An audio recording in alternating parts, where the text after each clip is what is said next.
ನಮಸ್ಕಾರ ವೀಕ್ಷಕರೇ, ಈ ಒಂದು ಅನ್ನಭಾಗ್ಯ ಯೋಜನೆಯಲ್ಲಿ ಅಕ್ಟೋಬರ್, ನವೆಂಬರ್ ಮತ್ತೆ ಡಿಸೆಂಬರ್ದು ಕೂಡ ಬರ್ತಾ ಇರುವಂತದ್ದು ಇನ್ಮೇಲಿಂದ. ಸೊ ಹಾಗಾದ್ರೆ ಒಂದು ಸದ್ಯಕ್ಕೆ ಅಕ್ಟೋಬರ್ ಮತ್ತು ನವೆಂಬರ್ ತಿಂಗಳ ಹಣ ಆದ್ರೂ ಜಮಾ ಆಗ್ತಾ ಇದೆ.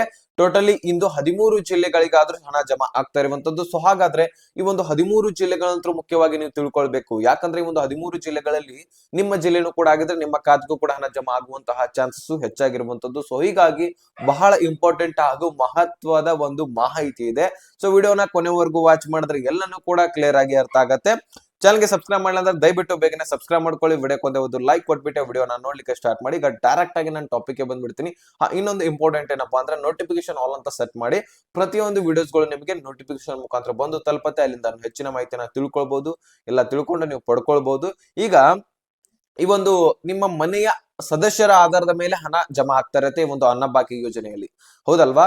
ಈಗ ನೋಡಿ, ನಿಮ್ಮ ಮನೆಯಲ್ಲಿ ಎಷ್ಟು ಜನ ಸದಸ್ಯರು ಇರ್ತೀರಿ, ಸೊ ಅದರ ಆಧಾರದ ಮೇಲೆ ಈಗ ನೋಡಿ 4 ಜನ ಇದ್ದ ಸದಸ್ಯರಿಗೆ ಎಷ್ಟು ಹಣ ಜಮಾ ಆಗತ್ತಪ್ಪ ಅಂದ್ರೆ ಟೋಟಲಿ ಒಂದು ತಿಂಗಳದು 680 ರೂಪಾಯಿ ಜಮಾ ಆಗತ್ತೆ. ಸೊ ಅದೇ ರೀತಿಯಾಗಿ ನಾವು ಇಂಟು ಮಾಡ್ಕೊಂಡ್ರೆ ಅಂದ್ರೆ 2 ತಿಂಗಳದ್ ಮಾಡ್ಕೊಂಡ್ರೆ 1360 ರೂಪಾಯಿ ಜಮಾ ಆಗತ್ತೆ. ಯಾರು ನಿಮ್ಮ ಮನೆಯಲ್ಲಿ ಸದಸ್ಯರು 4 ಜನ ಹೊಂದಿದಿರಿ, ಸೊ ಅದೇ ರೀತಿಯಾಗಿ 5 ಜನ ಹೊಂದಿರುವಂತಹ ಸದಸ್ಯರಿಗೆ 850 ರೂಪಾಯಿ ಜಮಾ ಆಗತ್ತೆ. ಸೊ ಅದೇ ರೀತಿಯಾಗಿ ನಿಮಗೆ ಇಂಟು ಮಾಡ್ಕೊಂಡ್ರೆ 1700 ರೂಪಾಯಿ ಅಂದ್ರೆ 1700 ರೂಪಾಯಿ ಅದು ಹಣ ನಿಮಗೆ ಜಮಾ ಆಗತ್ತೆ. ಅದೇ ರೀತಿ 6 ಜನ ಇದ್ದ ಮನೆಗೆ 1020 ರೂಪಾಯಿ ಜಮಾ ಆಗತ್ತೆ. ಟೋಟಲಿ ಒಂದು ತಿಂಗಳದಾಯ್ತು ಇದು. ಇನ್ನೊಂದು ತಿಂಗಳದು ನಾವು ಇನ್ಕ್ಲೂಡ್ ಮಾಡ್ಬೇಕಲ್ವಾ? ಸೊ 2 ತಿಂಗಳ ಹಣ ಆದ್ರೂ ಜಮಾ ಆಗ್ತಾ ಇದೆ. ಟೋಟಲಿ 2040 ರೂಪಾಯಿ ಹಣ ಆದ್ರೂ ನಿಮಗೆ ಬರುತ್ತೆ. ಈ ಕಡೆ ಗೃಹಲಕ್ಷ್ಮಿ ಯೋಜನೆಯಲ್ಲಿ ಕೂಡ ನಿಮಗೆ 16ನೇ ಕಂತಿನ ಹಣ ಮತ್ತು 17ನೇ ಕಂತಿನ ಹಣ ಸದ್ಯದಲ್ಲೇ ಬಿಡುಗಡೆ ಆಗಿದೆ. ಮುಖ್ಯವಾಗಿ 16ನೇ ಕಂತಿನ ಹಣ ಬರಲಿದೆ. ಸೊ ಹಾಗಾದ್ರೆ ಒಂದು 16ನೇ ಕಂತಿನ ಹಣ 2000, ಈ ಕಡೆ ಅಕ್ಟೋಬರ್ ಮತ್ತು ನವೆಂಬರ್ ತಿಂಗಳ ಹಣ 2000, ಟೋಟಲಿ ನಿಮಗೆ 4000 ಹಣ ಆದ್ರೂ ಸದ್ಯದಲ್ಲಿನೇ ಬರೋದಿದೆ. ಯಾರ್ಯಾರು ಈಗಾಗಲೇ ಫಲಾನುಭವಿಗಳಾಗಿ ಹಣವನ್ನ ಪಡಿತಾ ಇದ್ರಿ, ಸೊ ನಿಮ್ಮೆಲ್ಲರಿಗೂ ಕೂಡ ಭರ್ಜರಿ ಗುಡ್ ನ್ಯೂಸ್ ಅಂತಾನೆ ಹೇಳ್ಬೋದು. ಸೊ 4000 ಸದ್ಯದಲ್ಲಿನೇ ಪಡಿತಾ ಇದ್ರಿ.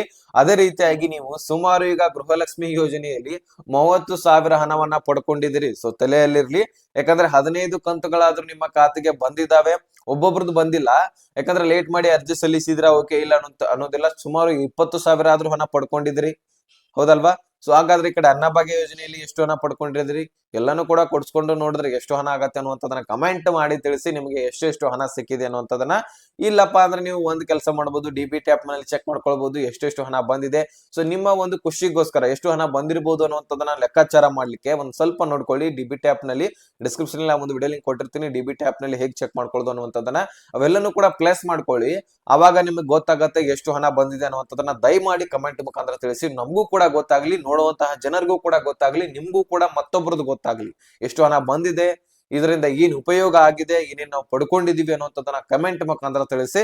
ಸೊ ಇಷ್ಟು ನಿಮಗೆ ಆದ್ರೆ ಇನ್ನು ಈ ಒಂದು 13 ಜಿಲ್ಲೆಗಳನ್ನ ತಿಳಿಸ್ಕೊಟ್ಬಿಡ್ತೀನಿ. ಸೊ ನೆಕ್ಸ್ಟ್ ಕೊನೆಯದಾಗಿ ಈ ಒಂದು ಅಕ್ಕಿಗಳ ಬಗ್ಗೆ ನೀವು ಬಹಳಷ್ಟು ಜನ ಕೇಳ್ತಾ ಇದ್ರಿ. ನಾನು ಈಗಾಗಲೇ ಇದರ ಬಗ್ಗೆ ಸ್ಪಷ್ಟನೆಯನ್ನ ಕೊಟ್ಟಿದ್ದೀನಿ. ಆದ್ರೂ ಸಹಿತ ಬಹಳಷ್ಟು ಜನ ಈ ಒಂದು ಅಕ್ಕಿ ಕೊಡ್ತೇವೆ ಅಂತ ಹೇಳ್ತಾ ಇದಾರೆ. ಸರ್ ಇದ್ರ ಬಗ್ಗೆ ನಮಗೆ ಹೇಳಿ ಡೀಟೇಲ್ಸ್ ಅಂತ ಹೇಳ್ಬಿಟ್ಟು ಹೊಸ ವೀಕ್ಷಕರು ಕೂಡ ಇರ್ತಾರೆ, ಅವ್ರು ಕೇಳ್ತಾ ಇದಾರೆ. ಅವ್ರಿಗೋಸ್ಕರ ಒಂದು ಅಪ್ಡೇಟ್ ಕೂಡ ಕೊಡ್ತೀನಿ.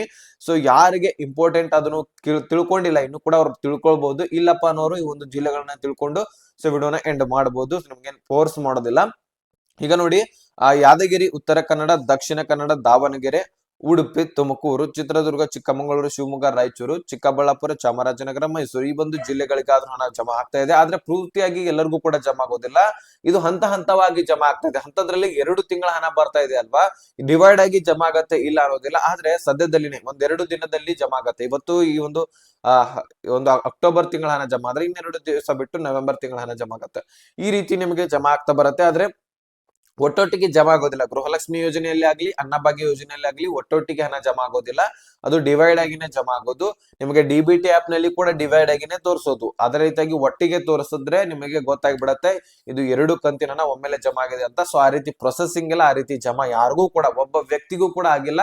ಸೊ ಇನ್ ಮುಂದೆನೂ ಕೂಡ ಆಗೋದಿಲ್ಲ. ಈ ರೀತಿ ಒಂದು ಹಂತವಾಗಿನ ಹಣ ಜಮಾ ಆಗ್ತಾ ಹೋಗುದು. ಇವತ್ತು 15,000 20,000 ಜನರಿಗೆ ಒಂದು ಜಿಲ್ಲೆಯಲ್ಲಿ ಜಮಾ ಆದ್ರೆ ಇನ್ನೊಂದು ಜಿಲ್ಲೆಯಲ್ಲಿ ಕೂಡ ಒಂದು 15,000 ಫಲಾನುಭವಿಗಳಿಗೆ ಜಮಾ ಆಗಿ ಈ ರೀತಿ ಹಂತವಾಗಿ 15 ದಿನಗಳಾದ್ರೂ 2 ತಿಂಗಳ ಹಣ ಬರ್ಲಿಕ್ಕೆ ಸಾಧ್ಯ. ಒಂದು 20 ದಿನ ಆದ್ರೂ ಟೈಮ್ ಬೇಕು ಅವ್ರಿಗೆ. ಅಷ್ಟರಲ್ಲಿ ನಮಗೆ ಗೃಹಲಕ್ಷ್ಮಿ ಯೋಜನೆಯಲ್ಲಿ 16ನೇ ಕಂತಿನ ಹಣ ಕೂಡ ಬಂದಿರತ್ತೆ.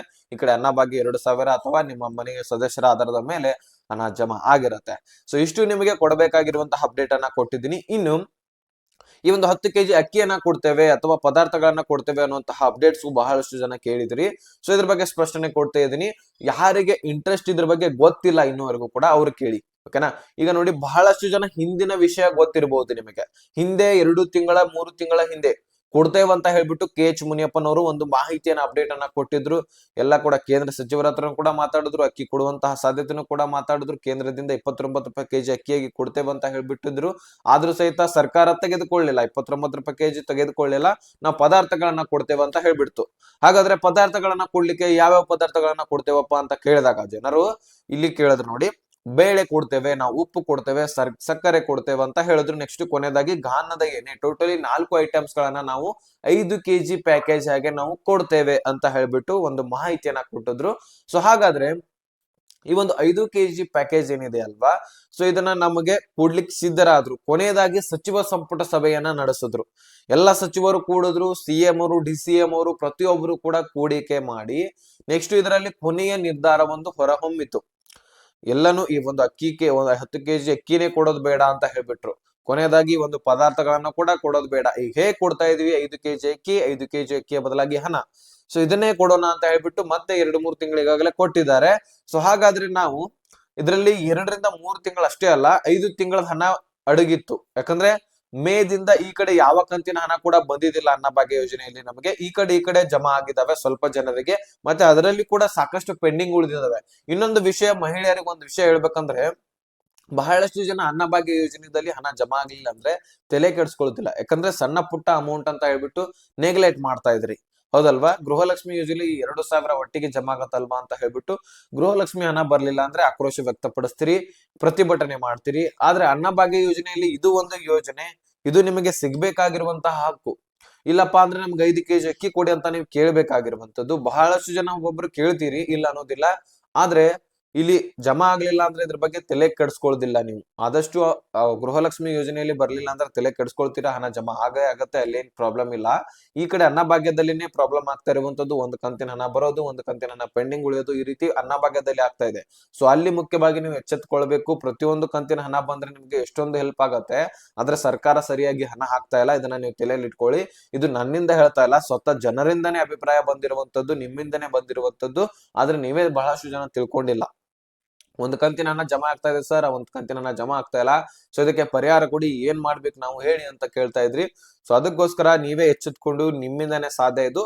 ಈ ಒಂದು ಪದಾರ್ಥಗಳನ್ನಾದ್ರೂ ಕೊಡಿ, ಓಕೆ, ಇಲ್ಲ ಅನ್ನೋದಿಲ್ಲ. ಆದ್ರೆ ಅಕ್ಕಿ ಏನಾದ್ರೂ 10 ಕೆಜಿ ಕೊಡಿ ಅಂತ ಹೇಳ್ಬಿಟ್ರೆ ಸರ್ಕಾರ ಕೊಟ್ರೆ ಅದು ಬಹಳಷ್ಟು ಒಳ್ಳೇದು. ಯಾಕಂದ್ರೆ ಡೈರೆಕ್ಟ್ ಆಗಿ ನಮ್ಮ ಕೈಯಲ್ಲಿನೇ ಸಿಗತ್ತೆ ಪದಾರ್ಥಗಳು ಮತ್ತು ಅಕ್ಕಿಗಳಾಗಿರ್ಲಿ, ನಮ್ಮ ಕೈಯಲ್ಲಿ ನ್ಯಾಯಬೆಲೆ ಅಂಗಡಿಯಲ್ಲಿ ಸಿಗತ್ತೆ. ಆದ್ರೆ ಹಣ ಕೊಡೋದಾದ್ರೆ DBT ಮುಖಾಂತರ 1 ತಿಂಗಳದ್ ಹಾಕ್ತಾರೆ, 2 ತಿಂಗಳದ್ ಪೆಂಡಿಂಗ್ ಉಳಿಸ್ತಾರೆ, ಮತ್ತೆ 1 ತಿಂಗಳದ್ ಹಾಕ್ತಾರೆ, ಮತ್ತೆ 2 ತಿಂಗಳದ್ ಪೆಂಡಿಂಗ್. ಈ ರೀತಿ ಮಾಡಿ ಸಂಪೂರ್ಣವಾಗಿ ಕ್ಲಿಯರ್ ಮಾಡಿಬಿಡ್ತಾರೆ. ಯಾರಿಗೂ ಕೂಡ ಹಣ ಸರಿಯಾಗಿ ಹೋಗೇ ಇಲ್ಲ. ಮುಖ್ಯವಾಗಿ ಅನ್ನಭಾಗ್ಯ ಯೋಜನೆಯಲ್ಲಿ ಯಾವ ಕಂತಿನ ಹಣ ಕೂಡ ಸರಿಯಾಗಿ ಮಹಿಳೆಯರಿಗೆ ಹೋಗೇ ಇಲ್ಲ. 1 ತಿಂಗಳದ್ ಬರೋದು, 2 ತಿಂಗಳದ್ ಬಿಡೋದು, ಈ ರೀತಿನೇ ಆಗಿರುವಂತದ್ದು. ಸೊ ಬೇಕಾದ್ರೆ DBT ಆಪ್ ಮುಖಾಂತರ ಚೆಕ್ ಮಾಡ್ಕೊಂಡು ನೋಡಿ. ನಾನು ಬಹಳಷ್ಟು ವಿಡಿಯೋದಲ್ಲಿ ಹೇಳ್ತಾ ಇರ್ತೀನಿ DBT ಆಪ್ ಬಗ್ಗೆ. ಮುಖ್ಯವಾಗಿ ನೋಡ್ಕೊಂಡ್ಬಿಡಿ, ಡಿಸ್ಕ್ರಿಪ್ಷನ್ ಆ ಒಂದು ವಿಡಿಯೋ ಲಿಂಕ್ ಅನ್ನ ಕೊಟ್ಟಿರ್ತೀನಿ, ಚೆಕ್ ಮಾಡ್ಕೊಂಡು ನೋಡ್ಕೊಳ್ಳಿ. ನಿಮಗೆ ಖುದ್ದಾಗಿ ಗೊತ್ತಾಗತ್ತೆ ಯಾವ ಕಂತಿನ ಹಣ ಬಂದಿದೆ, ಯಾವ ಕಂತಿನ ಹಣ ಬಂದಿಲ್ಲ ಅನ್ನುವಂಥದ್ದನ್ನ. ಸೊ ಇದನ್ನ ನಾವು ಅವ್ರಿಗೆ ಸರ್ಕಾರಕ್ಕೆ ಎಚ್ಚೆತ್ತು ಕೊಡ್ಲಿಕ್ಕೆ ಬರೋದಿಲ್ಲ. ನೀವೇ ಖುದ್ದಾಗಿ ಪ್ರತಿಭಟನೆ ಆಗಿರ್ಲಿ, ಆಕ್ರೋಶಗಳನ್ನಾಗಿರ್ಲಿ ವ್ಯಕ್ತಪಡಿಸಿದ್ದೆ ಆದ್ರೆ ಸರ್ಕಾರದ ವಿರುದ್ಧ ತಾವೇ ಮುಚ್ಕೊಂಡು ಹಾಕ್ತಾರೆ ಅಮೌಂಟ್. ಸೊ ಈಗ ಗೃಹಲಕ್ಷ್ಮಿ ಯೋಜನೆಯಲ್ಲಿ ಹೇಗೆ ಹಾಕಿದ್ರು ನೋಡಿ, ಸೊ ಅದೇ ರೀತಿಯಾಗಿ ಹಾಕ್ತಾರೆ. ಸೊ ಇದು ನಿಮ್ಮಿಂದ ಮಾತ್ರ ಸಾಧ್ಯ. ಸೊ ಇಷ್ಟು ನಿಮಗೆ ಲೇಟೆಸ್ಟ್ ಆಗಿ ನಾನು ಅಪ್ಡೇಟ್ ಕೊಡ್ಬೇಕಾಗಿತ್ತು. ಈಗ ಸದ್ಯದಲ್ಲಿ ಅಕ್ಕಿ ಕೊಡ್ತೇವಂತಾನು ಹೇಳಿಲ್ಲ, ಪದಾರ್ಥಗಳನ್ನ ಕೊಡ್ತೇವಂತಾನು ಹೇಳಿಲ್ಲ. ಸದ್ಯದಲ್ಲಿ ನಿಮ್ಗೆ ಹೇಗ್ ನಡೆಯುತ್ತೆ ಇದು, ಈ ಒಂದು ಅಕ್ಕಿನೇ ಕೊಡ್ತಾರೆ, ಮತ್ತೆ ಈ ಕಡೆ 5 ಕೆಜಿ ಅಕ್ಕಿಯ ಬದಲಾಗಿ ಒಂದು ಹಣವನ್ನೇ ಕೊಡ್ತಾರೆ. ಸದ್ಯಕ್ಕೆ ಇದೇ ರೀತಿ ನಡೀತಾ ಇರುತ್ತೆ ಪ್ರೊಸೆಸಿಂಗು. ಇದ್ರ ಬಗ್ಗೆ ಏನಾದ್ರೂ ಚೇಂಜಸ್ ಗಳಾದ್ರೆ, ಏನಾದ್ರೂ ಸಚಿವ ಸಂಪುಟ ಸಭೆಯಲ್ಲಿ ಏನಾದ್ರೂ ಅಪ್ಡೇಟ್ಸ್ ಕೊಟ್ಟಿದ್ರೆ ನಾನು ಮತ್ತೊಂದು ವಿಡಿಯೋದಲ್ಲಿ ನಿಮ್ಗೆ ತಿಳಿಸ್ಕೊಡ್ತೀನಿ. ಇಲ್ಲಿ ಗೃಹಲಕ್ಷ್ಮಿ ಯೋಜನೆಯಲ್ಲಿ ಏನ್ ಪ್ರಾಬ್ಲಮ್ ಇಲ್ಲ. ಲಕ್ಷ್ಮೀ ಹೆಬ್ಬಾಳ್ಕರ್ ಅವರು ಮೇಲಿಂದ ಮೇಲೆ ಅಪ್ಡೇಟ್ ಅನ್ನ ಕೊಡ್ತಾನೆ ಇರ್ತಾರೆ. ಸೊ ಅವ್ರು ಎಲ್ಲಾ ಅಮೌಂಟ್ ಅನ್ನ ಕ್ಲಿಯರ್ ಆಗಿ ಹಾಕ್ತಾನೆ ಇರ್ತಾರೆ, ಅಲ್ಲೇನ್ ಪ್ರಾಬ್ಲಮ್ ಇಲ್ಲ. ಆದ್ರೆ ಅನ್ನಭಾಗ್ಯ ಯೋಜನೆಯಲ್ಲಿನೇ ಪ್ರಾಬ್ಲಮ್ ಆಗಿರುವಂತದ್ದು, ಸರಿಯಾಗಿ ಹಣ ಹಾಕ್ತಾ ಇಲ್ಲ. KH ಮುನಿಯಪ್ಪನವರು ಸರಿಯಾಗಿ ಅಪ್ಡೇಟ್ ಕೊಡೋದಿಲ್ಲ. ಸೊ ಅದಕ್ಕೋಸ್ಕರ ನಾವು ನಿಮ್ಗೆ ಅದ್ರ ಬಗ್ಗೆ ಹೆಚ್ಚಿನ ಮಾಹಿತಿನ ತಿಳಿಸ್ಕೊಡ್ಲಿಕ್ಕೆ ಆಗ್ತಾ ಇಲ್ಲ. ಅವ್ರು ಏನಾದ್ರು ಅಪ್ಡೇಟ್ ಕೊಟ್ರೆ ನಾನು ಮತ್ತೊಂದು ವಿಡಿಯೋದಲ್ಲಿ ತಿಳಿಸ್ಕೊಡ್ತೀನಿ. ಸೊ ಅಷ್ಟು ಅಪ್ಡೇಟ್ ನಿಮಗೆ ಸಿಕ್ಕಿದೆ ಆದ್ರೆ ಲೈಕ್ ಮಾಡಿ, ನಿಮ್ಮ ಸ್ನೇಹಿತರಿಗೆ ಶೇರ್ ಮಾಡಿ, ಸಬ್ಸ್ಕ್ರೈಬ್ ಮಾಡಿ ಅಂತ ಹೇಳ್ತಾ ಮತ್ತೆ ಮುಂದಿನ ಮಾಹಿತಿ ಸಿಗೋಣ. ಅಲ್ಲಿ ತನಕ ಬಾಯ್ ಬಿಡಿ ಫ್ರೆಂಡ್ಸ್.